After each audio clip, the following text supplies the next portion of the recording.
Kita bangkit berdiri. Kita akan segera memasuki untuk kebaktian perayaan iman kita pada minggu ini. Karena itu biarlah seluruh ibadah kita ini kita mulai dengan satu pengakuan bahwa sumber pertolongan kita adalah di dalam nama Tuhan, Sang Pencipta langit bumi dan segala isinya, yang di dalam kasih dan kesetiaannya tidak pernah meninggalkan buah perbuatan tangannya. Karena itu turunlah atas kamu sekalian anugerah dan damai sejahtera di dalam nama Allah Bapa, Putra dan Roh Kudus. Amin.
Yakobus pasal 2 ayat 17 berbunyi demikian.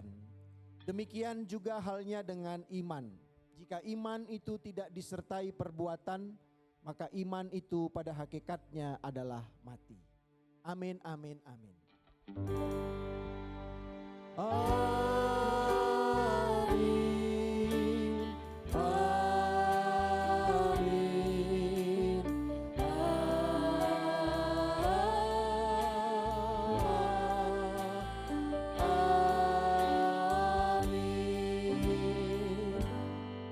Duduk Bapak, Ibu serta saudara dan saudari sekalian. Selamat pagi sekali lagi untuk kita. Ya kiranya terus kita rasakan sukacita yang daripada Tuhan, tuntunan daripada Tuhan, kekuatan yang daripada Tuhan. Karena itulah yang sesungguhnya memampukan kita untuk menjalani dalam setiap hari-hari dalam perjalanan hidup kita yang penuh dengan berbagai macam cerita yang harus kita hadapi. Bahkan kita juga patut bersyukur karena kita memiliki Allah, bukan Allah yang mati tetapi Allah yang hidup, Allah yang bangkit, dan itu memberi kekuatan dan juga pengharapan dalam seluruh hidup kita. Bapak, Ibu, saudara dan saudari, terus kiranya kita doakan dan dukung untuk seluruh pelayanan-pelayanan yang ada di gereja kita, termasuk salah satunya untuk pelayanan yang semakin dekat juga kiranya boleh kita laksanakan, yaitu untuk pelayanan misi ke Lampung sebagai bagian gereja yang kita dampingi dalam beberapa tahun ini, yaitu LPF Trisakti. Karena itu dukung dengan doa dan juga mungkin dana, dan karena itu juga nanti kalau tidak ada perubahan, minggu depan akan ada persembahan tambahan, yaitu persembahan maju ke depan untuk mendukung misi tersebut. Kiranya ini menjadi juga perhatian dan juga dukungan dari kita bersama. Selamat beribadah, Tuhan Yesus memberkati kita.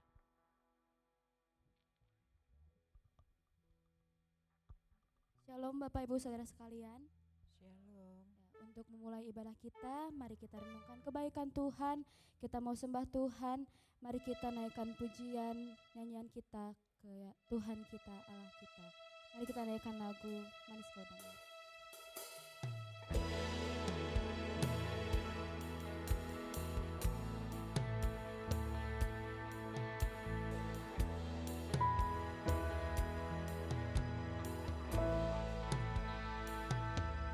Ya Tuhanku,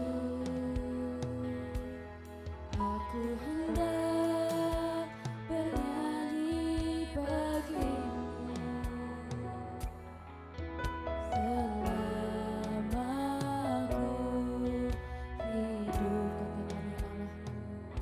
Katakan ya Allahku, aku hendak bermazmur bagimu selagi ku ada. Katakan dengan sungguh-sungguh, inilah yang kau renungkan Tuhan. Inilah yang ku renungkan setiap waktu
Ibu, hari ini kita akan belajar tentang kisahnya Thomas.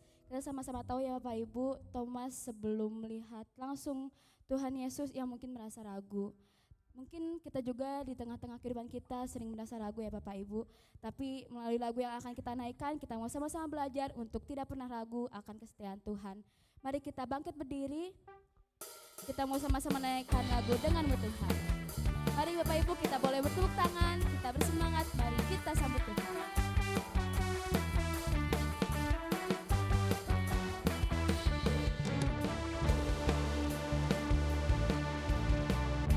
Takkan tak pernah ku ragu, tak pernah ku ragu akan kesetiaanmu. Kau pegang hidupku sepenuh jiwa kita. Sepenuh jiwaku, ku yakin dan percaya. Kau tuntun langkahku, dengan percaya akan kita katakan, Yesus kaulah Raja dalam hidupku, berkuasa berjaya untuk selamanya. Hanya Kau Tuhan, sumber kekuatan, kuasa-Mu tercurah bagiku senantiasa. Denganmu Tuhan, ku kan berjalan dari kemuliaan sampai kemuliaan selamanya.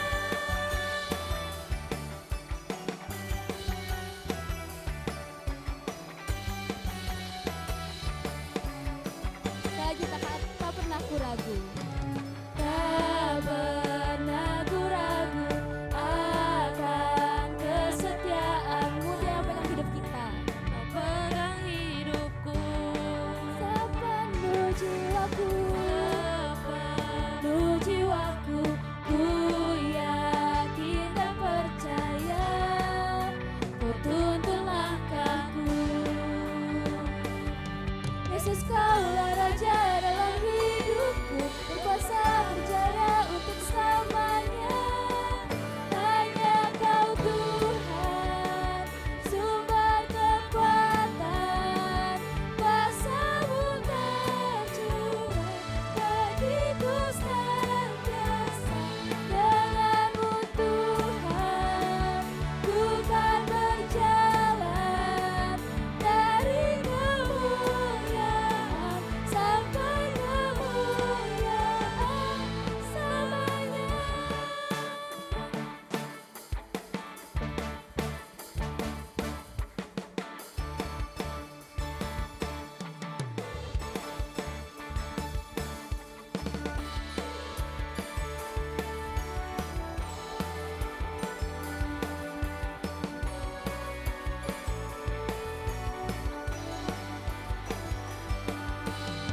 Raja dalam hidupku, berkuasa berjaya untuk selama.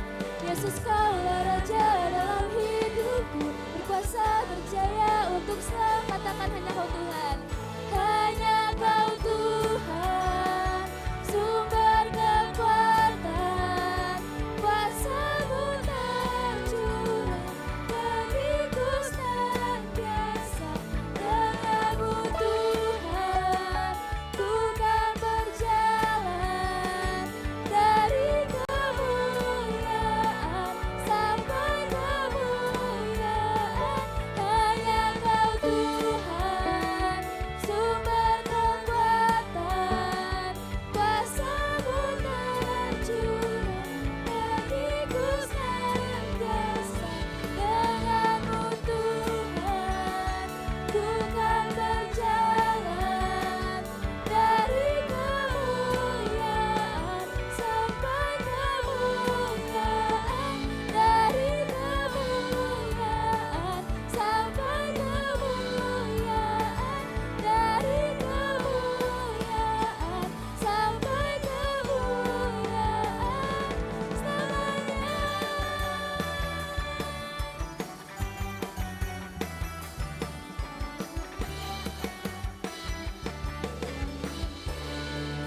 Mari semangat untuk memuji Tuhan Bapak Ibu.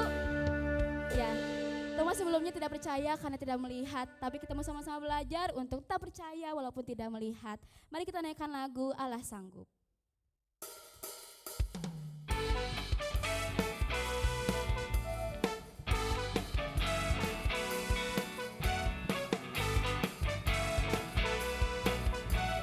Katakan apa yang tak pernah dinikmati.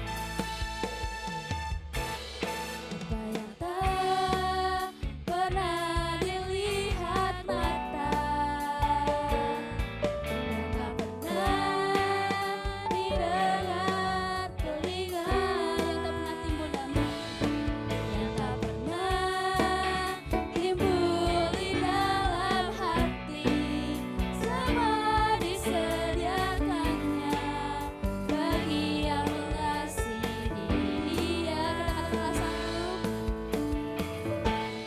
Allah sanggup melakukan segala perkara, dulu sekarang dan selamanya, kuasanya tidak berubah. Allah sanggup melakukan segala perkara, dulu sekarang dan selamanya, kuasanya tak berubah.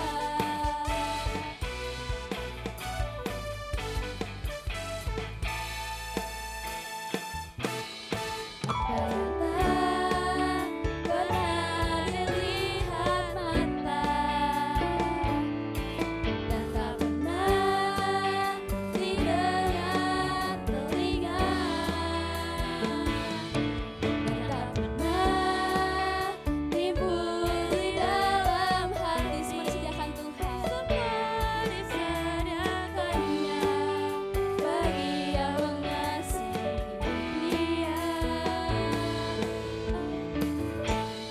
Allah sanggup melakukan segala perkara, dulu sekarang dan selamanya, kuasanya tidak berubah.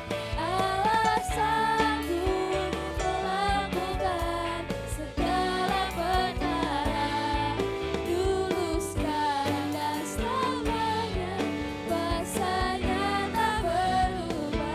Sama untuk tangan kita katakan, Allah sanggup melakukan segala perkara, dulu sekarang dan selamanya, kuasanya tidak berubah. Allah sanggup melakukan segala perkara, dulu sekarang dan selamanya, kuasanya tak berubah. Allah sanggup melakukan segala perkara, dulu sekarang dan selamanya, kuasanya tidak berubah. Allah sanggup melakukan segala perkara, dulu sekarang dan selamanya, kuasanya tak berkatakan dulu sekarang, dulu sekarang dan selamanya, dulu sekarang dan selamanya, dulu sekarang dan selamanya, kuasanya tak berubah. Berkenan bagi Tuhan.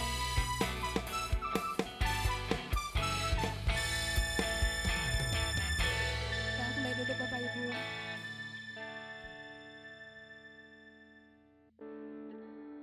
Ya, Bapak Ibu, sebentar kita akan mendengarkan firman Tuhan. Ya, saya teringat Bapak Ibu, Bapak Pendeta El pernah berkata tentang Thomas bahwa mungkin biasanya orang mengira Thomas itu negatif gitu ya Bapak Ibu. Tapi sebenarnya Thomas itu tidak sepenuhnya salah. Karena dia memiliki iman yang kuat sehingga dia ingin bertemu Tuhan secara langsung ketika Tuhan Yesus bangkit. Kalau kita refleksikan Bapak Ibu, mungkin dalam kehidupan kita juga kita sudah sering gitu melihat kebaikan Tuhan, pertolongan Tuhan, tapi kenapa kita masih sering ragu ketika kita di tengah pergumulan atau ketika di tengah tidak adanya harapan. Melalui lagu ini kita mau sama-sama belajar menyerahkan kekhawatiran kita kepada Tuhan, keyakinan kepada Tuhan. Mari kita naikkan lagu Ku Milikmu.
Yesus Tuhan, Engkaulah Raja kami. Dan ketika Engkau Yesus dan Tuhan itu telah menjadi Raja kami, sesungguhnya hidup kami bukan lagi menjadi hidup kami semata-mata, tetapi hidup kami menjadi hidup yang dikuasai Engkau. Karena Engkaulah yang akan menjadi Raja dan merajai dalam seluruh hidup kami. Dan biarlah hal itu terus dan terus boleh semakin terwujud nyata. Apalagi ketika kami telah menjadi orang-orang yang percaya kepada Engkau ya Tuhan. Dan biarlah itu semakin tersempurnakan ketika kami terus rindu juga untuk diajar dan belajar dari kebenaran-kebenaran firman-Mu. Oleh karena itu hadirlah Engkau ya Tuhan, Sang Raja itu di tempat ini untuk membuka hati dan pikiran kami. Dan bahkan juga mengizinkan hamba-Mu yang telah mempersiapkan, dan biarlah akan apa yang diperkatakan juga semuanya boleh turut dan sesuai juga dengan kehendak-Mu. Karena itu Tuhan, kami siap untuk mendengarkan perenungan firman-Mu. Di dalam nama Tuhan kami Yesus Kristus kami berdoa dan memohon. Amin. Silakan duduk Bapak, Ibu, serta saudara dan saudari sekalian.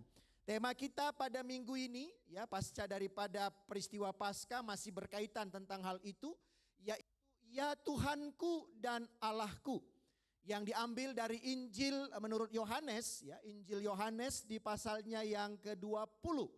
Kita perhatikan ayatnya yang ke-24 hingga ayatnya yang ke-29. Yohanes 20 ayat 24 sampai dengan ayatnya yang ke-29.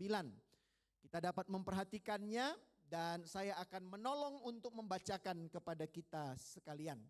Lembaga Alkitab Indonesia memberi judul Yesus menampakkan diri kepada Thomas. Saya baca untuk kita sekalian. Tetapi Thomas, seorang dari ke-12 murid itu yang disebut Didimus, tidak ada bersama-sama mereka ketika Yesus datang ke situ. Maka kata murid-murid yang lain itu kepadanya, "Kami telah melihat Tuhan." Tetapi Thomas berkata kepada mereka, "Sebelum aku melihat bekas paku pada tangannya, dan sebelum aku mencucukkan jariku ke dalam bekas paku itu, dan mencucukkan tanganku ke dalam lambungnya, sekali-kali aku tidak akan percaya." 8 hari kemudian murid-murid Yesus berada kembali dalam rumah itu dan Thomas bersama-sama dengan mereka. Sementara pintu-pintu terkunci, Yesus datang dan ia berdiri di tengah-tengah mereka dan berkata, "Damai sejahtera bagi kamu." Kemudian ia berkata kepada Thomas, "Taruhlah jarimu di sini dan lihatlah tanganku, ulurkanlah tanganmu dan cucukkanlah ke dalam lambungku, dan jangan engkau tidak percaya lagi, melainkan percayalah." Thomas menjawab dia, "Ya Tuhanku dan Allahku." Kata Yesus kepadanya, "Karena engkau telah melihat aku, maka engkau percaya. Berbahagialah mereka yang tidak melihat, namun percaya." Sampai sejauh itu pembacaan firman Tuhan diingatkan kita akan menjadi orang yang berbahagia jikalau kita selalu setia membaca firman Tuhan dan juga setia merenung-renungkannya dan setia pula berjuang untuk mewujud nyatakan firman itu di dalam seluruh kehidupan kita setiap saat. Kita semua yang ada di tempat ini adalah orang yang sudah beriman, betul ya? Beriman artinya memiliki iman kepada Yesus Kristus sebagai Tuhan dan Juru Selamat. Betul atau betul Bapak Ibu? Ada yang masih meragukan imannya? Pasti kita semua sudah menjadi orang yang beriman. Bahkan mungkin bukan baru hari ini, tapi mungkin sudah berpuluh-puluh tahun kita menjadi orang yang beriman. Tapi pertanyaannya Bapak Ibu, jikalau kita ditanya oleh seseorang apa itu beriman? Jikalau ada orang yang mungkin tidak percaya kepada Yesus, tidak percaya dengan iman, lalu mereka bertanya kepada kita, apa sih itu beriman? Apa sih itu iman? Kenapa kamu menjadi orang yang beriman? Dalam kehidupan kita pasti kita bisa berjumpa dengan hal orang-orang yang sedemikian rupa. Nah, saya tidak akan bertanya kepada Bapak Ibu, tapi saya memberikan definisi menurut pandangan saya tentang hal ini. Ya, beriman itu sama dengan mempercayai dengan sungguh-sungguh apa yang diimani. Jadi beriman itu adalah mempercayai, tapi bukan hanya sekedar mempercayai, tapi ditambahkan dengan sebuah keterangan, yaitu mempercayai dengan sungguh-sungguh apa yang diimani. Nah, dalam hal ini tentunya keselamatan yang sudah kita terima. Dan itu tidak berubah.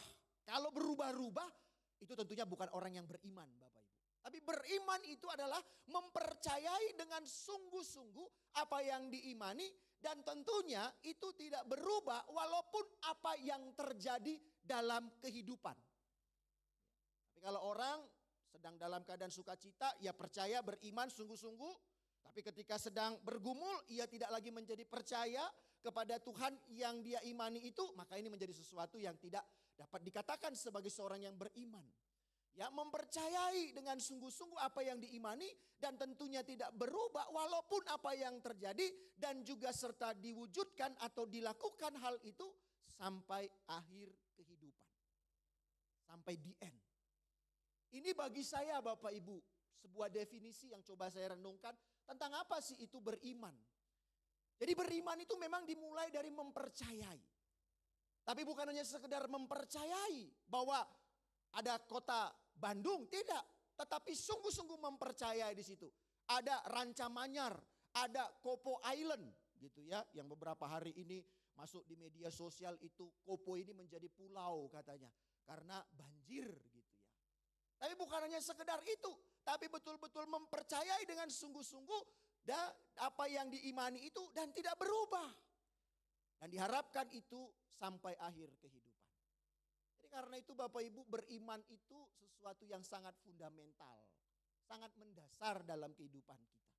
Karena itu pertanyaan lanjutnya, dari mana beriman yang sedemikian rupa tadi itu dapat dimulai?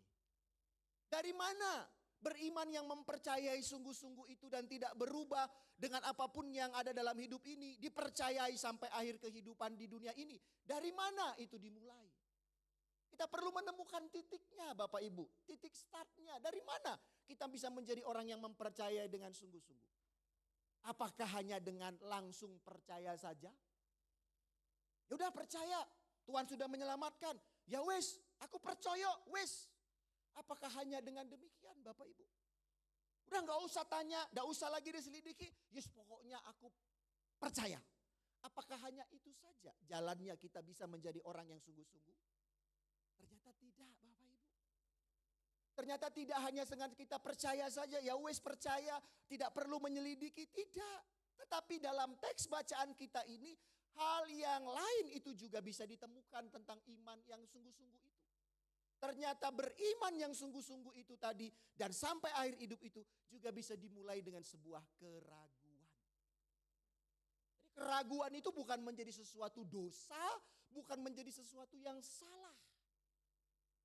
Paul Tillich, seorang teolog, dia pernah berkata demikian. Keraguan bukanlah lawan dari iman.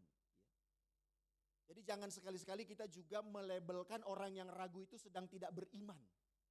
Seringkali kita ya menjadi hakim bagi sesama kita karena dia ragu, ya.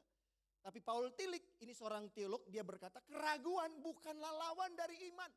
Sebaliknya keraguan adalah elemen atau bagian dari iman. Saya yakin sebenarnya kalau kita mau jujur juga di dalam iman kita itu kita pasti juga ada muncul keraguan-keraguan kita. Kebingungan-kebingungan kita. Ya misalnya tentang Trinitas. Ya, 3 menjadi 1, doktrin-doktrin, dogma-dogma seperti itu, bisa jadi itu sesuatu yang sesungguhnya ada gelitikan-gelitikan keraguan yang muncul dalam hidup kita. Nah, Paul Tillich melanjutkan dengan kata lain, iman yang sehat baginya adalah iman yang melibatkan keraguan. Jadi bagi dia ini iman yang sehat itu justru keraguan itu harus juga tetap selalu ada dalam hidup kita. Ada tanya dan ada kerinduan untuk menyelidiki dan berjumpa dengan jawaban yang tepat, bukan jawaban yang asal tetapi mendasar. Keraguan itu tapi bukan berarti keraguan just keraguan, tetapi keraguan itu dimasuki, digumuli, diberikan tanya dan pertanyaan dan coba ditemukan jawaban dengan penyelidikan, akhirnya menemukan sebuah jawaban yang tepat, bukan jawaban yang asal, dan akhirnya itu menjadi sesuatu yang mendasar dalam hidup kita dan itu membuat kita bisa memegangnya sampai akhir hidup kita. Banyak orang itu ya, termasuk mungkin juga dulu saya, itu seringkali ditanya, kamu sudah percaya kepada Yesus? Sudah. Kenapa kamu percaya? Karena jawabannya, ya karena orang tua saya adalah orang tua yang percaya kepada Yesus. Saya juga jadi orang Kristen. Semenjak siapa? Ya semenjak saya ada dalam kandungan orang tua saya. Karena orang tua saya Kristen. Ya, jadi karena keturunan. Ya, karena apalagi misalnya suku. Wah, saya orang Batak. Orang Batak itu identik dengan Kristen. Kenapa? Karena orang Batak identik makannya daging babi. Ya kan? Ada saksang, ada panggang. Nah itu, wah itu. Jadi Kristennya karena daging babi. Bapak Ibu ini. Nah, ada namanya Santo Agustinus, Bapak Gereja. Dia pernah berkata dalam bahasa Latin, dia berkata, credo ut intellegam. Saya percaya agar saya dapat mengerti. Agustinus memang mengatakan dasarnya adalah percaya, credo, iman ya, ut intellegam. Saya percaya agar saya dapat mengerti. Iman yang membuka mata. Kata Santo Agustinus, Bapak Gereja. Ini mereka memang menjadi dasar atau pokok kita beriman. Tetapi tidak hanya berhenti di situ Bapak Ibu, saudara dan saudari. Anselmus, ya Bapak Gereja juga dari Canterbury yang menjadi juga pembentuk gereja di Inggris ya. Anselmus dia justru meningkatkan credo un intellegam ini dengan berkata fides quaerens intellectum. Iman itu harus mencari pengertian. Iman harus mencari pengertian. Jadi bukan hanya sekedar belief, percaya, that's it, titik, tidak. Tetapi belief itu, percaya itu mendorong kita untuk mencari yang kita believe itu, yang kita percayai itu. Itulah yang dikatakan oleh Anselmus, fides quaerens intellectum. Nah dari hal ini Bapak Ibu, saya coba merangkumkan bahwa iman itu sesungguhnya yang menjadikan kita beriman itu adalah sebuah perjalanan. Jadi iman itu bukan perhentian Bapak Ibu. Tapi iman itu justru adalah sebuah perjalanan, bukan perhentian. Karena ketika kita sudah beriman, maka perjalanan itulah menjadi start kita dengan segala keraguan dan ragu yang ada dalam diri kita. Untuk terus mencari dan menemukan tentunya tentang Tuhan yang telah menjadi sang juru selamat itu.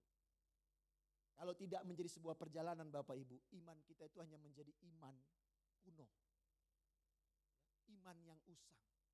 Tapi iman yang menjadikan kita itu berjalan terus, kita melihat ke kiri dan ke kanan dan akhirnya menemukan Dia di sana sebagai Allah yang benar-benar hidup, maka menurut saya itu akan menjadikan kita punya iman yang kokoh dan mendasar dan akhirnya ujungnya iman itu menghasilkan buah.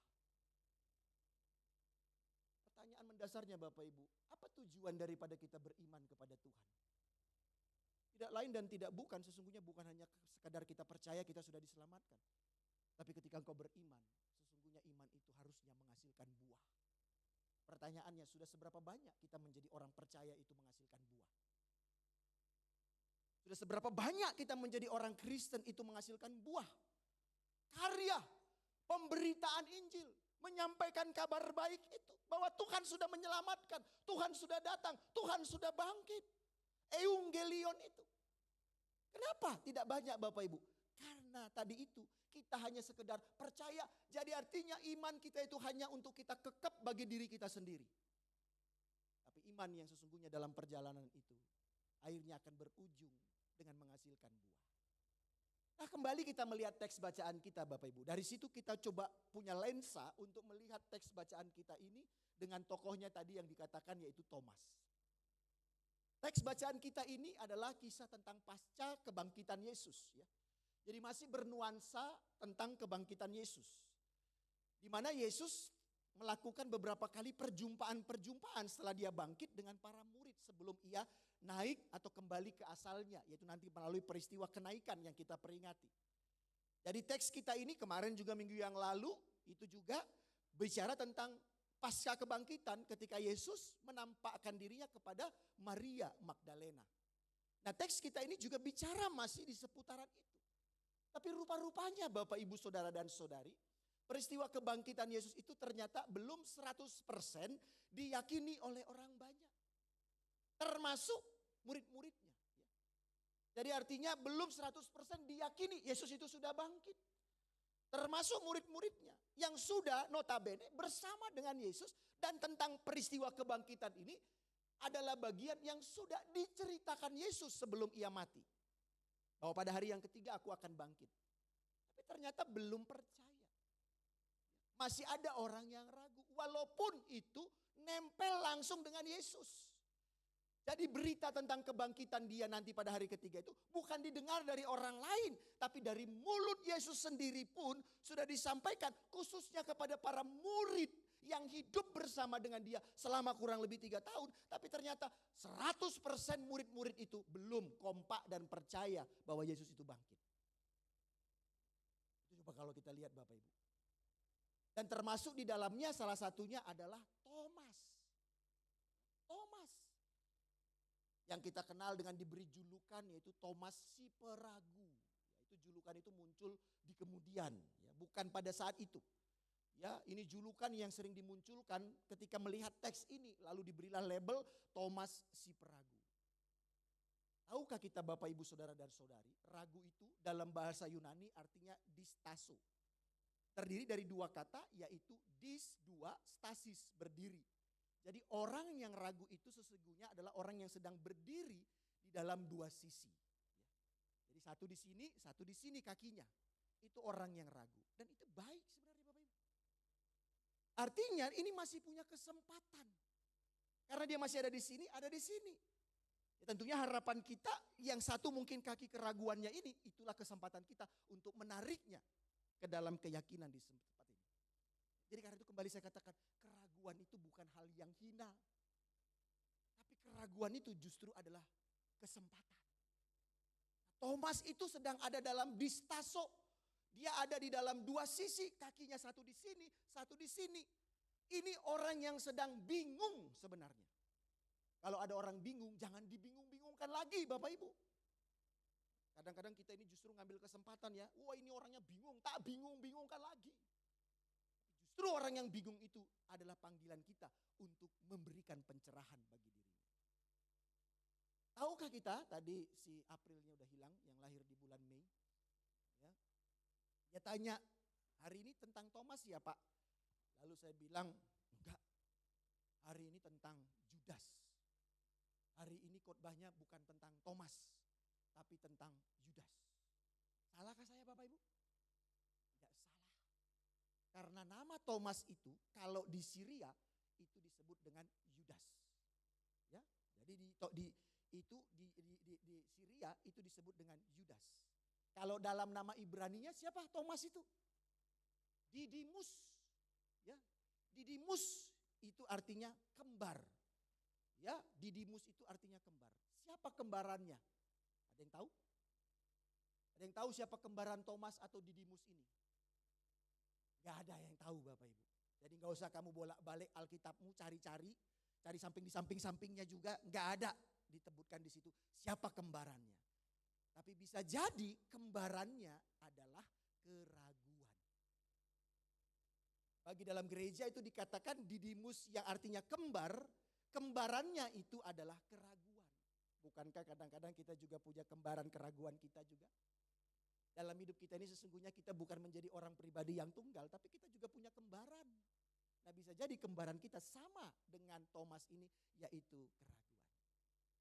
Nah, tentang keraguan ini seorang penyair yang terkenal dari Libanon yang sekarang negaranya sedang dibombardir dalam perang, yaitu bernama Khalil Gibran. Dia pernah berkata, keraguan adalah rasa sakit yang terlalu sepi untuk mengetahui bahwa iman adalah saudara kembarnya.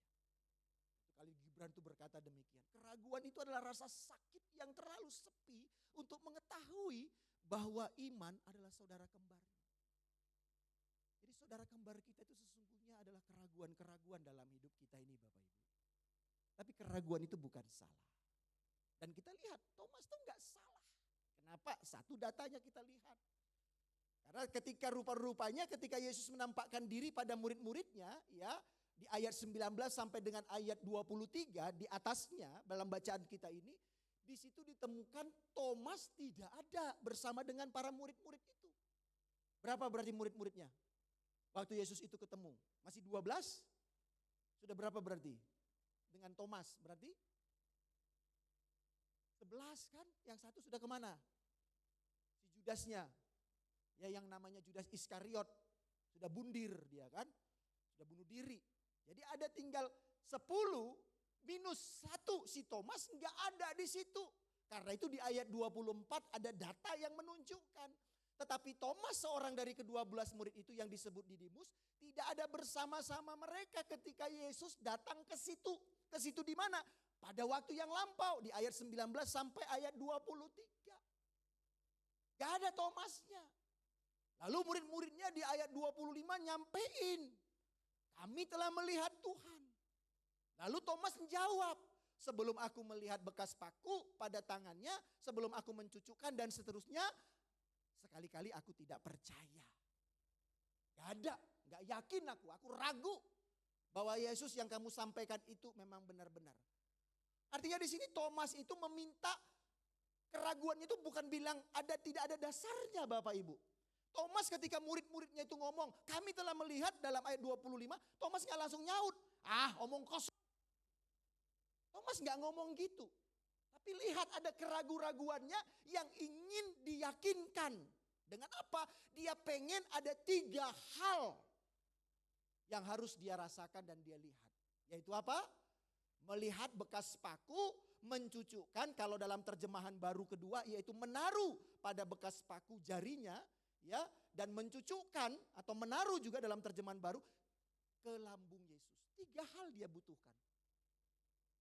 Artinya Thomas itu sudah tahu, Yesus itu ada bekasnya, ya, ada bekas paku di tangannya. Dia pengen lihat tuh bekasnya gimana, lalu pengen disentuh. Lalu dia juga lihat, dia artinya ada dalam saksi penyaliban Yesus. Dia yakin Yesus sudah tersalib, tapi dia masih ragu Yesus itu bangkit. Bisa jadi bukan Yesusnya itu yang bangkit.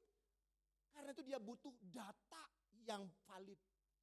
Dia butuh sesuatu pembuktian yang valid.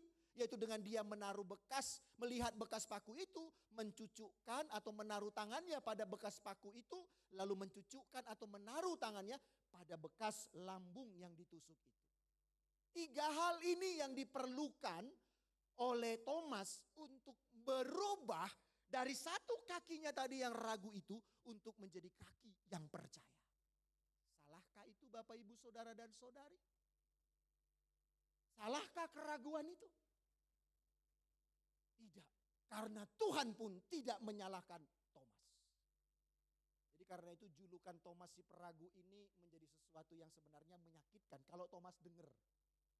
Sayangnya Thomas gak dengar dengan julukan ini mungkin. Tapi kitalah yang membuat julukan itu.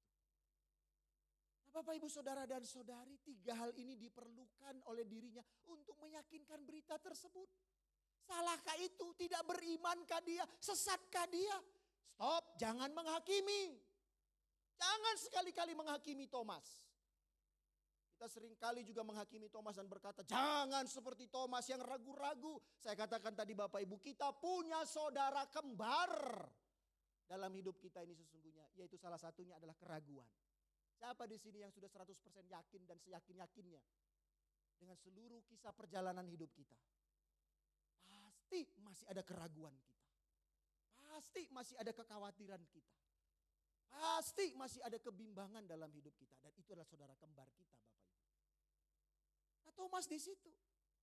Nah, karena itu kita lihat ada masa jeda Bapak Ibu.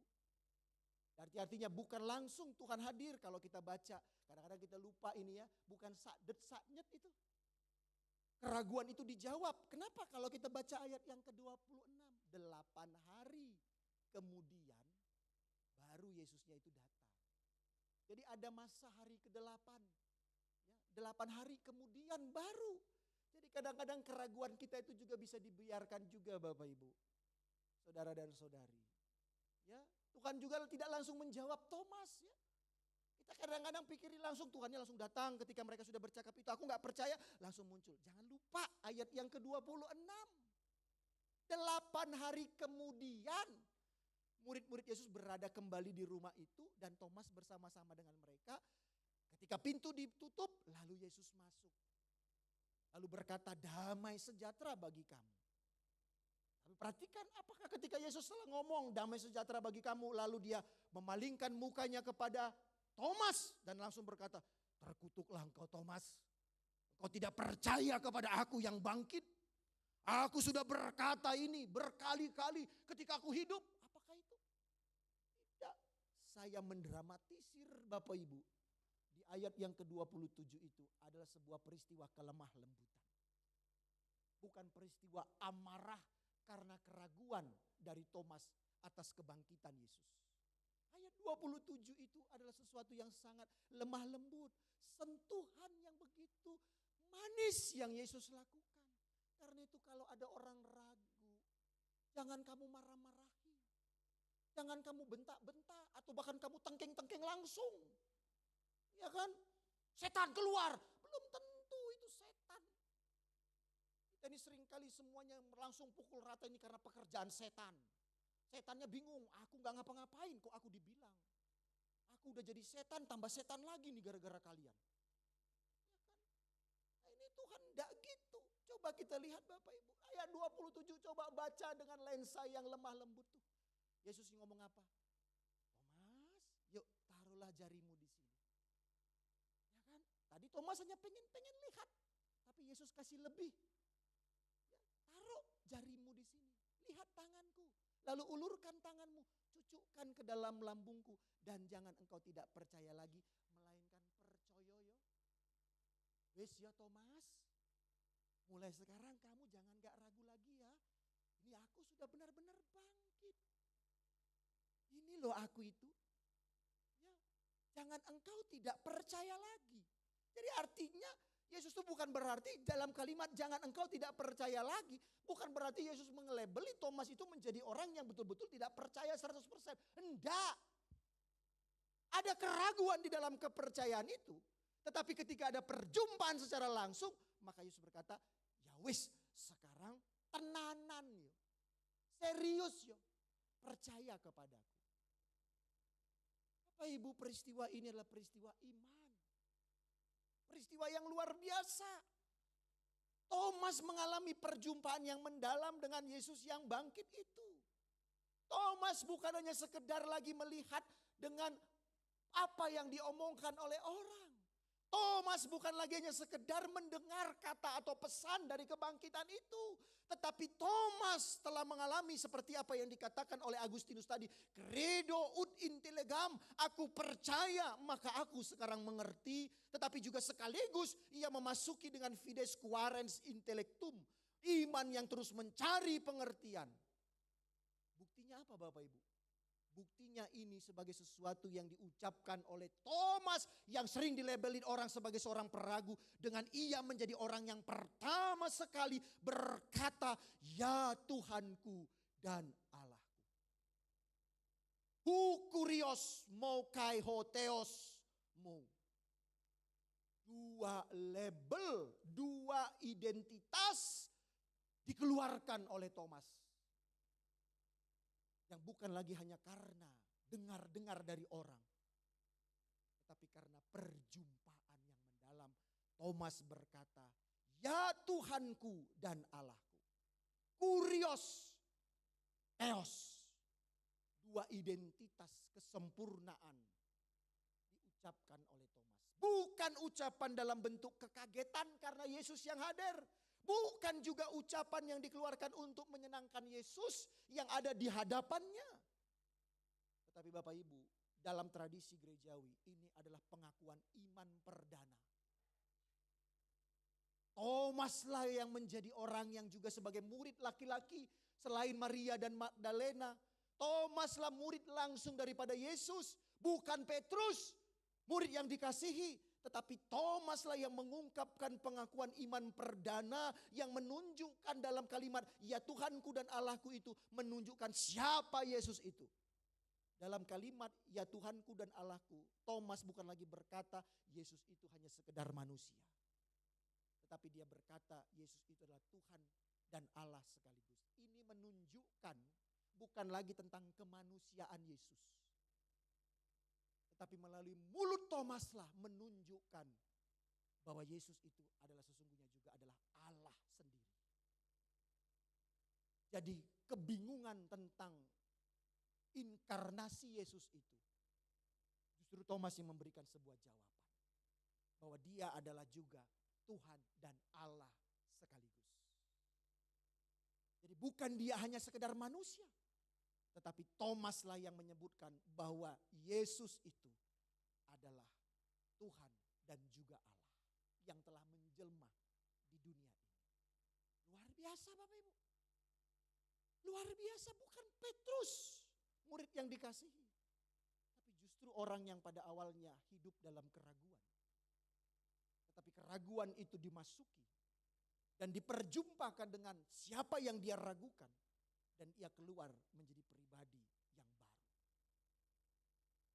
Bapak Ibu Saudara dan Saudari, kalau kita coba teliti, Thomas itu tipenya apa? Tipenya Thomas itu apa? Kalau saya boleh lihat Bapak Ibu, Thomas itu orang pribadi yang rasional dan empiris. Thomas itu orang yang rasional dan empiris. Orang yang tipe rasional dan empiris ini mudah nggak diyakinkan dengan hanya sekedar omongan ini dan itu. Orang yang rasional dan empiris itu butuh yang namanya paling tidak data. Data itu bisa dilihat, bisa disentuh, bisa dianalisa. Thomas itu tipenya seperti itu. Dia orang yang rasional dan empiris.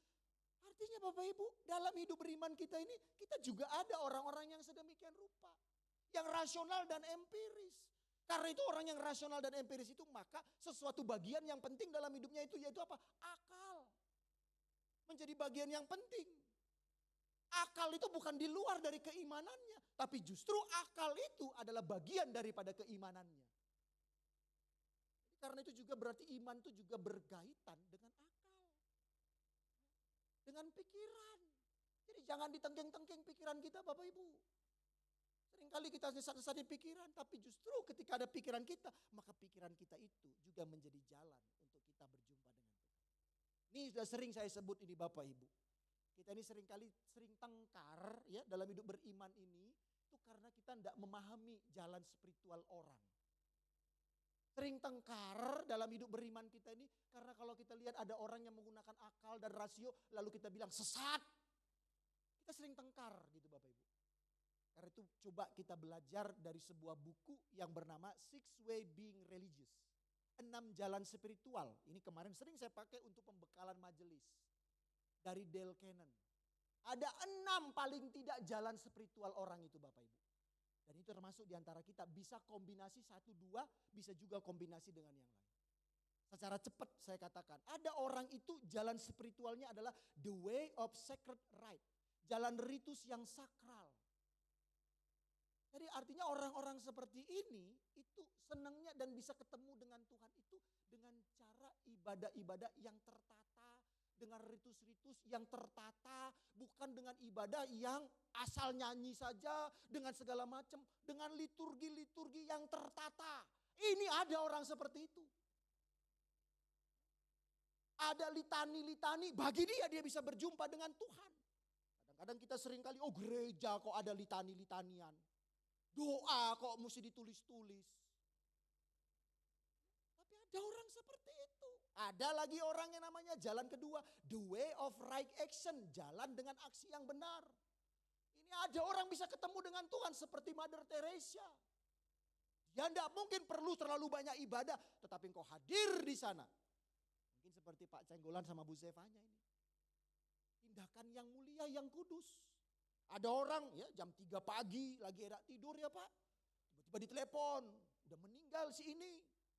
Berangkat. Tapi ada kan orang yang gak bisa begitu. Ya kan? Kamu mau gak gitu April? Ya, jalanmu gak kayak gitu? Belum tentu jalanmu seperti itu. Jangan juga semua dipakto sama. Ya kan? Jangankan jam 3, jam 9 aja kau udah tidur mungkin gitu kan. Boro-boro jam 3 dibangunin, lagi lelep-lelepnya itu, lagi deep tidurnya itu. Ada ini orang seperti ini. Ia lebih bisa berjumpa Tuhan dengan melakukan aksi. Ada lagi the way of devotion, jalan devosi atau bakti. Ada. Dengan dia berbakti, dengan dia dengan tenang. Kalau saya jujur, salah satu, saya itu dengan jalan ritus sakral. Simbolik, saya itu orangnya di situ. Dalam pengujian diri saya. Karena itu saya bisa ketemu dengan Tuhan. Mungkin ada ya nyanyinya nggak bagus, fales gitu ya, karena keyboardnya yang merek Samson gitu ya, nggak ada delilanya, lalu salah pencet. Ya, tapi bagi saya nggak hilang. Kenapa? Saya bisa mengalihkan ketemu dengan Tuhan. Ketika saya melihat misalnya kubur kosong itu saya bisa ketemu dengan Tuhan. Simbol. Ada yang devosi dengan jalan, ada yang the way of shamanic meditation, jalan meditasi samanik dengan kuasa-kuasa dan segala macam, ada seperti itu.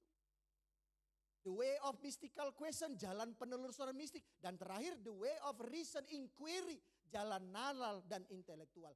Dan Thomas, menurut hemat saya, ia ada di jalan ini. Ia jalannya nalar, intelektual. Sesat? Tidak. Jangan bilang kalau sekolah teologi dosen-dosen yang belajar ilmu teologi itu dosen orang-orang yang sesat. Karena banyak juga orang yang labelin itu. Alkitab kok diutak-atik. Alkitab kok dibedah-bedah. Alkitab kok dicari salah-salahnya. Enggak. Justru banyak dosen-dosen itu ketika mereka belajar dengan sungguh-sungguh. Kayak kemarin tuh bapak-bapak itu keren tuh. Belajar melampaui dari kebiasaan yang ada. Dengan belajar memperjumpakan kisah Arjuna dan Ekoloyo dengan orang bangsa Amalek. Kan itu kan sempat juga ada yang keragu, wah ini kok ada kisah Mahabharata itu dijumpakan dengan Alkitab. Piye ceritane? Padahal kita punya pendeta yang sudah sampai 6 tahun belajar di Belanda menghasilkan disertasi tentang itu. Kisah mistik Bima ya. Dengan kisah mistik Yakub di Sungai Yabok, lalu dalam perjumpaan itu dihasilkan perdamaian. Kisah pewayangan, itu Bapak Ibu. Ini orang yang intelektual. Jadi jangan disalahkan kalau orang senang membaca, meneliti, lalu dibilang ini sesat. Tidak. Nah, Thomas ada pada jalan the way, reason, inquiry, jalan nalar. Lalu ujungnya apa yang bisa kita ambil Bapak Ibu Saudara dan Saudara? Ketika tadi Thomas berkata, ya Tuhanku dan Allahku itu. Ada beberapa yang perlu kita ambil makna dari firman Tuhan ini. Yang pertama, beriman itu menjadikan kita percaya. Ya, pasti ya. Beriman menjadikan kita percaya. Tetapi saya katakan tadi, beriman yang menjadikan percaya itu adalah perjalanan kita. Awal perjalanan kita. Beriman yang menjadikan percaya bukan menjadi kita berhenti. Tetapi itu adalah perjalanan. Karena itu kita perlu terus berjalan dan semakin menemukan Dia yang kita imani itu. Tuhan itu sifatnya adalah bebas dan merdeka. Betul ya? Ia tidak bisa kita masukkan dalam kotak. Lalu kita jadikan itu dia. Tidak. Tapi Allah itu bersifat bebas. Punya kehendak bebas. Karena Dia Allah yang bersifat bebas, punya kehendak bebas, maka kita perlu menemukan apa yang menjadi kehendak-kehendaknya. Karena itu kita perlu berjalan terus. Ya. Karena itu kalau ada kekagetan-kekagetan kita ketika kita berjalan itu menemukan Tuhan, kok sekarang Tuhan seperti ini ya? Itulah Tuhan. Mysterium et tremendum. Misteri yang membuat kita semakin terpesona. Bapak Ibu pernah ngelihat petir enggak?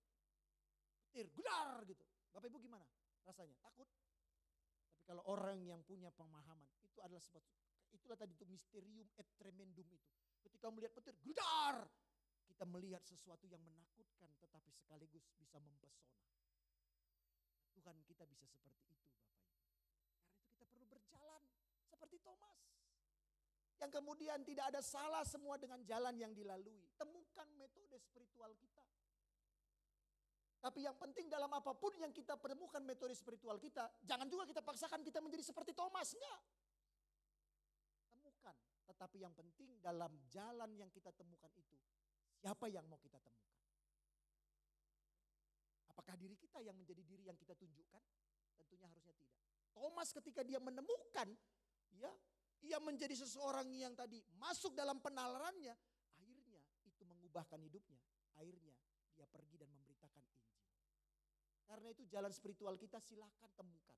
Tapi juga jangan paksakan untuk semua orang menjadi sama dengan jalan spiritual kita. No. Karena kita saja lahir dari rahim yang berbeda-beda. Gak ada jalan spiritual kita sama, Bapak. Tapi yang penting bersama siapa kita sedang berjalan dalam spiritual itu. Itu yang penting. Tuhan yang samakah atau Tuhan yang berbeda? Atau diri kita yang sedang kita jalani di dalam spiritual itu. Karena itu jangan paksakan. Murid-murid juga tidak lagi berkata, Thomas kamu kenapa gak sama dengan kami? Enggak. Murid-murid gak paksa. Tapi biarkan Thomas itu. Dan akhirnya Tuhan sendiri yang melawat dia. Maka yang ketiga, hati dan pikiran yang selalu terbuka penting dalam beriman. Hati dan pikiran yang selalu terbuka itu penting dalam perjalanan iman kita. Banyak kita menjadi orang yang sering bersitegang satu dengan yang lain atas nama iman. Karena hati dan pikiran kita itu kita tutup. Tapi hati dan pikiran kita harus kita buka. Itu penting dalam hal beriman. Dan kita buka bukan untuk apa-apa, tetapi untuk bersama-sama menemukannya. Dalam perjalanan itu adakah Kristus yang diceritakan atau disampaikan? Yang penting. Hati kita harus kita buka untuk melihatnya. Karena itu bisa saja Kristus itu sesungguhnya berbicara kepada kita bukan dengan orang dewasa. Tapi ketika hati dan pikiran kita terbuka, bisa saja Yesus itu sedang berbicara melalui seorang anak kecil kepada kita. Ketika hati dan pikiran kita di situ. Bisa saja Jonathan itu, yang sahabatnya Daud itu. Bisa saja ngomong sesungguhnya sama papa dan mamanya. Tapi kalau hati dan pikiran kita itu tertutup, maka bagi kita, kamu anak kecil tahu apa. Tapi kalau hati dan pikiran kita itu selalu terbuka, banyak hal-hal yang mungkin di luar nalar kita sesungguhnya Tuhan sedang sampaikan. Yang terakhir, jika ada yang menemukan keraguan, bahkan orang yang sedang meragu, seperti Thomas ini, jangan salahkan orang tersebut. Jangan salahkan cepat-cepat. Tapi seperti Yesus, temui orang yang ragu itu. Arahkan langkahnya. Tapi arahkan langkahnya bukan dengan langkahmu. Kadang-kadang kita ini mengarahkan itu seringkali dengan langkah kita. Sehingga jadi copy paste kita. No. Thomas gak jadi copy pastenya yang lain-lain. Dia jadi pribadinya yang sendiri. Kita hanya menjadi alat menolong membukakan. Supaya dia menemukan apa yang menjadi jalan spiritualnya. Bapak ibu saudara dan saudari, Thomas pada akhirnya menjadi rasul yang melayani dalam catatan sejarah. Ia adalah rasul yang paling jauh melayani. Paling jauh. Di daerah timur sampai ke India. Ia selama 20 tahun ada di sana. Dan ia menghasilkan jemaat Kristen di sana. Dan ia juga termasuk rasul yang bukan mati secara normal. Tetapi ia menjadi rasul yang mati martir. Bukankah itu terjadi karena ia tadi berkata, ya Tuhanku dan Allahku. Yang muncul bukan karena omongan orang, tapi karena kasih Yesus yang tidak marah. Menunjukkan apa yang menjadi kerinduan Thomas. Peganglah, lihatlah. Lalu Tuhan berhenti dan Thomas mengungkapkan imannya. Ya Tuhanku dan Allahku. Karena itu Bapak Ibu dalam perjalanannya Thomas menemukan imannya. Dan menghidupinya. Dan mewujudkan dengan menghasilkan buah. Dan buah itu adalah kekal adanya. Bagaimana dengan kita Bapak Ibu? Bagaimana dengan kita? Yang notabene mungkin bukan baru 1-2 hari menjadi orang percaya. Bukan 1-2 hari menjadi orang beriman. Tapi pertanyaannya, paling tidak, udah ada enggak buah kita? Udah ada enggak hasil dari iman kita? Kalau belum, mungkin bisa jadi kita belum belajar seperti Thomas. Tuhan izinkan sedang ragu. Tapi izinkan juga hatimu dibuka ketika Tuhan datang dan menunjukkan kuasa-Nya. Dan biarlah itu menjadi sebuah perubahan. Karena iman itu sesungguhnya juga menghasilkan kuasa dalam hidup kita untuk memberitakan Injil. Tuhan memberkati kita. Amin. Mari kita berdoa. Terima kasih ya Tuhan, kami sudah boleh kembali diberikan waktu untuk merenungkan firman-Mu. Belajar dari Rasul-Mu Thomas. Biarlah Tuhan kami belajar untuk melihat warna-warni rupa ragam dalam dinamika kehidupan beriman. Biarlah kami bukan menjadi umat-Mu yang menutup diri dengan segala apa yang Engkau nyatakan. Bahkan juga bukan menjadi umat yang memaksakan apa yang kami temukan kepada orang-orang lain. Tetapi kami menjadi orang-orang yang membuka jalan bagi saudara-saudara kami untuk terus boleh berjumpa dengan Engkau ya Tuhan. Tolong kami, karena Engkau begitu juga mengasihi Thomas. Dan akhirnya Thomas yang dikasihi itu sungguh telah mengalami pemulihan, perjumpaan. Dan akhirnya itu menggerakkan dia untuk menjadi pewarta kabar baik itu. Demi Kristus biarlah kami juga boleh sedemikian rupa. Amin.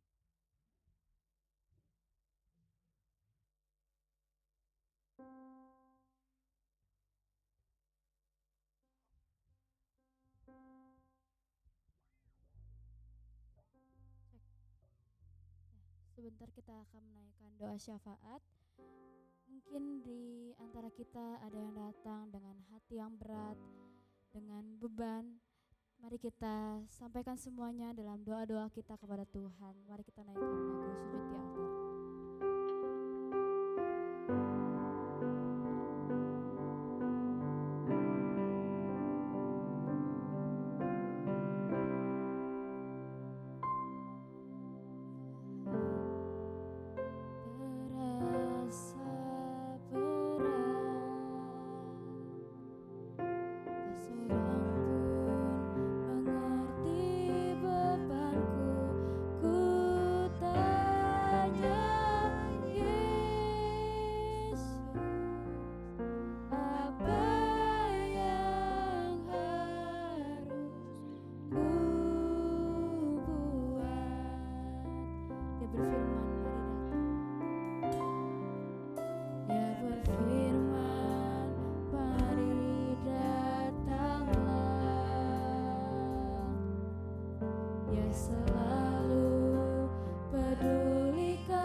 terima kasih Tuhan buat firman-Mu yang kami dengar, yang dapat mengubah hidup kami. Kami percaya kuasa firman-Mu, yang pada saat ini anak-anak-Mu hadir, yang membawa beban berat, yang membawa kesedihan, yang membawa sakit hati, yang membawa berbagai. Tuhan, kami berdoa, kami bersyukur pagi ini firman-Mu memberi kekuatan, memberikan damai sejahtera bagi kami yang mendengar pagi hari ini. Kami percaya Tuhan, Engkau menguatkan kami dengan situasi, dengan keadaan yang luar biasa Tuhan akhir-akhir ini.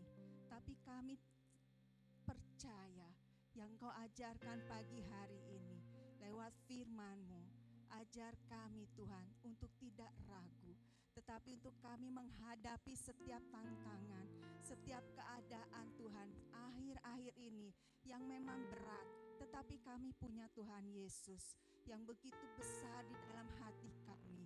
Dan kami percaya, kami melangkah dengan iman, kami melangkah bersama Tuhan. Kami tidak sendiri, tapi Engkau yang pegang hidup kami.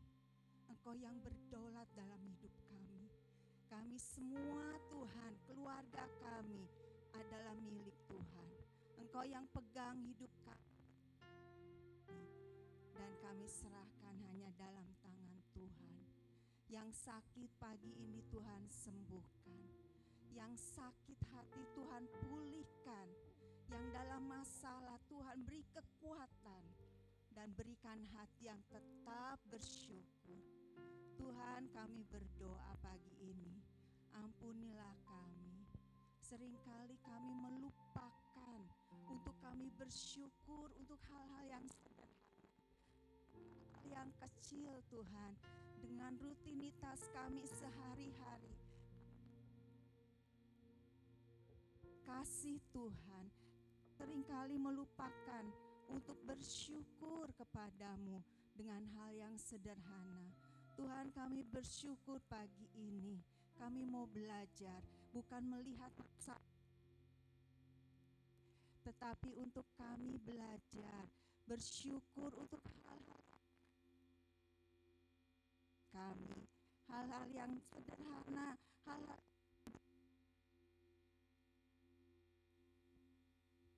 untuk kami bersyukur ya Tuhan. Kami bersyukur pagi ini kami dapat hadir dengan tubuh yang sehat, dapat melayani Tuhan, dapat mendengar firman Tuhan, bahkan dapat beribadah di tempat yang luar biasa. Tuhan, terima kasih. Kami bersyukur untuk segala kebaikan Tuhan. Ampuni kami seringkali di dalam masalah yang kami hadapi. Kami hanya mengeluh. Kami hanya berkata, di mana Tuhan, di mana pertolongannya. Tapi pagi ini kami minta ampun. Kami mau belajar Tuhan, seperti firman Tuhan pagi ini. Mari datanglah dan Engkau yang menjumpai kami. Engkau yang selalu setia menunggu kami. Terima kasih Tuhan. Pagi ini kami berdoa. Tuhan, Engkau yang memberi kekuatan. Engkau yang memberikan kesehatan buat Pak El dan keluarga. Biar perlindungan-Mu yang luar biasa bagi Pak El dan keluarga untuk mengembalakan kami di tempat ini. Kami juga berdoa pagi ini untuk bangsa dan negara Indonesia. Tuhan, kami hanya minta belas kasihan Bapa Surgawi. Kami hanya memohon akan belas kasihan Bapa Surgawi. Biarlah dimanapun Tuhan tempatkan kami menjadi saksi Tuhan. Untuk kami, hidup kami terus berguna bagi masyarakat, bagi bangsa kami. Biarlah untuk sikap hidup kami Tuhan, untuk benar-benar mencerminkan kasih Yesus, mencerminkan Tuhan Yesus ada dalam hidup kami. Terima kasih Tuhan. Akhirnya Bapa di surga, kami serahkan akan ibadah pagi ini. Kami serahkan ibadah sekolah minggu, pemuda juga kebaktian kedua. Kami serahkan juga kehidupan jemaat-Mu di tempat ini. Kami bersyukur Tuhan, Engkau memelihara mereka. Sampai saat ini pun Tuhan, kami melihat perbuatan Tuhan yang ajaib. Di dalam hidup kami sehari-hari, kami belajar Tuhan. Untuk kami belajar betapa dahsyatnya Tuhan dalam hidup kami. Betapa besarnya kasih Tuhan bagi hidup kami. Biarlah sepulang dari tempat ini Tuhan, berkat firman-Mu, berkat pujian yang kami naikkan, itu terus Tuhan ada dalam hidup kami sehari-hari. Tuhan, akhirnya juga kami berdoa, menyampaikan doa Bapa kami. Kami percaya setiap kata-kata dalam doa yang Kau ajarkan, itu sungguh-sungguh Tuhan yang berkuasa, sungguh-sungguh memberi kepada kami jawaban semua atas permasalahan, atas semua tantangan hidup yang harus kami hadapi.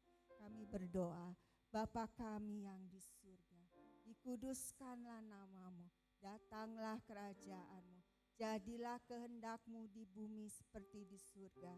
Berikanlah kami pada hari ini makanan kami yang secukupnya, dan ampunilah kami akan kesalahan kami, seperti kami juga mengampuni orang yang bersalah kepada kami. Dan janganlah membawa kami ke dalam pencobaan, tapi lepaskanlah kami daripada yang jahat.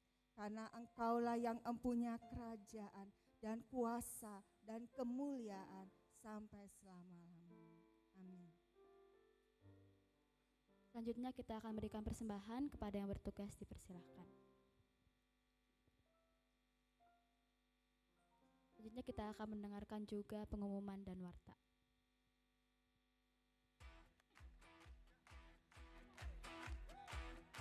Shalom GKI Bandung. Berikut adalah rangkaian informasi dan agenda gereja yang perlu kita perhatikan bersama minggu ini. Mari kita simak selengkapnya GKI Bandung News Minggu 19 April 2026. Ibadah Komisi Yud pada hari Minggu 26 April 2026 pukul 9.30 pagi akan bertemakan harapan baru untuk yang akan dilayani oleh Ko Adrian Nikodemus. Buat teman-teman Yud, yuk luangkan waktu untuk hadir dan recharge hati kalian bersama dalam hadirat Tuhan. PPA Pelangi Pemulihan mengadakan seminar Teens dan Youth Spesial dengan tema Membangun Hubungan yang Sehat untuk Anak Remaja. Edukasi cinta sehat dan pencegahan toxic relationship. Sebuah ruang inspiratif untuk remaja dalam memahami pentingnya komunikasi, kepercayaan, dan kasih sayang. Diadakan pada hari Sabtu 25 April 2026 pukul 1 siang. Bertempat di GKI lantai 2 dengan pembicara tamu spesial Bapak Julius Lukmana dan Ibu Feryani. Mari hadiri seminar ini dan jangan lewatkan kesempatan berharga untuk membekali remaja dalam membangun hubungan yang sehat. Dalam rangka mendukung kegiatan Masa Raya Paskah, kita juga ada program celengan kasih. Setiap keluarga atau perorangan bisa mengambil satu celengan untuk nanti dikumpulkan pada 24 Mei 2026 pada saat ibadah Pentakosta. Yuk kita belajar memberi dengan hati yang penuh sukacita dan kerelaan. Tuhan Yesus memberkati. Departemen Misi akan mengadakan kunjungan misi ke LPF Trisakti Lampung pada tanggal 14 sampai 17 Mei 2026. Bagi jemaat yang ingin ikut terlibat dalam pelayanan misi, ini kesempatan yang sangat baik. Kamu dapat menghubungi Penatua Ujang Seni Saipuloh dan Pendeta Elfren Sitompul. Dan bagi jemaat yang terbeban untuk mendukung dalam dana, dapat mentransfer ke rekening gereja GKI Bandung. Mari kita dukung bersama dalam doa dan juga dana. GKI Bandung mengucapkan selamat ulang tahun kepada Ibu Dewina Norita Kartini Manuru, Saudara Bima Putra Goklas, Saudari Betty Nurhayati Hasibuan, Saudari Apriliani Nababan pada 20 April, Saudari Chung Vicie Acen pada 22 April, Bapak Danang Pri Aditya pada 23 April, Bapak Rinaldi Ivan Marsali pada 24 April, Bapak Ratakan Wauma pada 25 April. Kiranya Tuhan terus melimpahkan kesehatan, sukacita, dan damai sejahteranya. Itu dia GKI Bandung News minggu ini. Tetap semangat, tetap bertumbuh, berbuah, dan jadilah berkat bagi sesama. Tuhan Yesus memberkati. Kita akan ditutup biarlah kita dan doa berkat daripada Pak El, ditutup dengan lagu Kau Rajaku.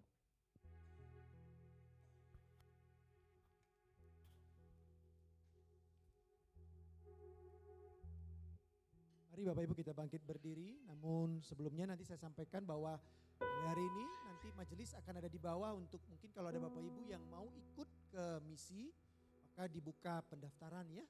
Dibuka pendaftaran supaya bisa didata berapa, lalu nanti bisa dilihat kita akan memakai jalan yang pertama atau jalan yang kedua atau jalan-jalan begitu ya. Nah, baik Bapak Ibu, sekarang arahkanlah seluruh hatimu kepada Allah yang sungguh mengasihi engkau. Pulanglah di dalam cintanya dan juga nyatakan dan rayakan cinta itu dalam seluruh hidupmu dan terimalah berkat dari Tuhan. Maka Allah damai sejahtera yang oleh darah perjanjian yang kekal yang telah membawa engkau kembali dari antara orang mati, Gembala Agung segala domba yaitu Tuhan kita. Kiranya memperlengkapi engkau dengan segala yang baik untuk melakukan kehendaknya dan mengerjakan di dalam engkau apa yang berkenan kepadanya oleh Yesus Kristus. Bagi dialah kemuliaan sampai selama-lamanya. Amin.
Amin.